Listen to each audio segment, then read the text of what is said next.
Tasty বোল চ্যানেলে আপনাদের সবাইকে অনেক স্বাগত। আজ আমি আপনাদের সাথে শেয়ার করব মুসুরির ডাল দিয়ে কুলের একটি টেস্টি রেসিপি। তো চলুন বন্ধুরা, রেসিপিটি আমরা শুরু করি। প্রথমেই আমি এখানে মুসুরির ডালগুলি জল দিয়ে ভালো মতন পরিষ্কার করে ধুয়ে নেব। এবার ডাল যখন বেশ ভালো মতন পরিষ্কার করে ধোয়া হয়ে যাবে, এবার আমি ডাল সেদ্ধ করার জন্য আমি গ্যাসে কড়াই বসিয়ে দেব। এবার আমি কড়াইতে পরিমাণ অনুযায়ী জল দিয়ে দেব। জল দেওয়া হয়ে গেলে এবার আমি পরিমাণ অনুযায়ী লবণ জলের মধ্যে দিয়ে দেব। লবণ দেওয়া হয়ে গেলে এবার আমি ঢাকনা দিয়ে ঢেকে জলটি কিছুক্ষণ আমি একটু গরম করে নেব। জল যখন এরকম উষ্ণ গরম হয়ে আসবে, এবার আমি এখানে আগের থেকে ধুয়ে রাখা মুসুরির ডাল দিয়ে দেব। আপনারা যে কোনো ডাল রান্না করার সময় ঠান্ডা জলের বদলে এরকম গরম জল কিন্তু ব্যবহার করতে পারেন, এতে কিন্তু ডালের স্বাদ আরও বেড়ে যায়। এবার আমি ডালটি ঢেকে কিছুক্ষণ আমি একটু ডালটি সেদ্ধ করে নেব। এরকম মাঝে মাঝে একটু ঢাকনা খুলে একটু চেক করে নিতে হবে যে ডাল ভালো মতন সেদ্ধ হচ্ছে কি না।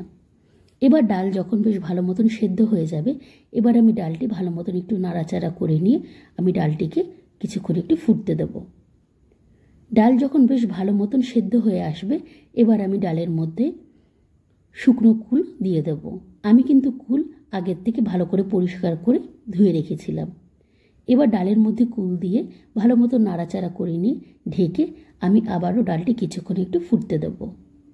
ডাল যখন বেশ ভালো মতন ফুটে উঠবে এবং কুলগুলি যখন এরকম ফুলে যাবে, এবার আমি ঢাকনাটি তুলে নিয়ে আমি ডালের মধ্যে পরিমাণ অনুযায়ী হলুদের গুঁড়ো দিয়ে দেব। হলুদের গুঁড়ো ডালের মধ্যে দিয়ে ডালটি নাড়াচাড়া করে নিয়ে আমি ডালটিকে আবারও একটু কিছুক্ষণ ফুটতে দেব, যাতে হলুদের কাঁচা গন্ধটি ডাল থেকে চলে যায়। এবার আমি ডালটি কড়াইয়ের থেকে একটি পাত্রে নামিয়ে নেব।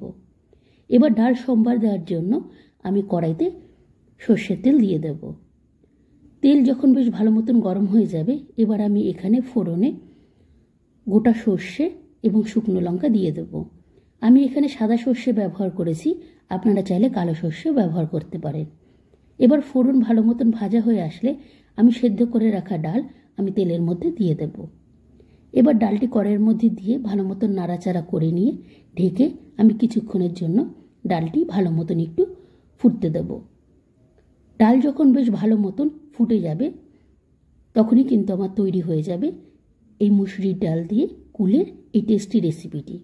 এই গরমের সময় আপনারাও কিন্তু মুসুরির ডাল একবার এরকম কুল দিয়ে বাড়িতে ট্রাই করে দেখতে পারেন, খেতে কিন্তু খুবই ভালো লাগবে। আজ তবে আসি বন্ধুরা, আবারও অন্য কোনো দিন অন্য কোনো নতুন রেসিপি নিয়ে আবারও দেখা হবে। বাই।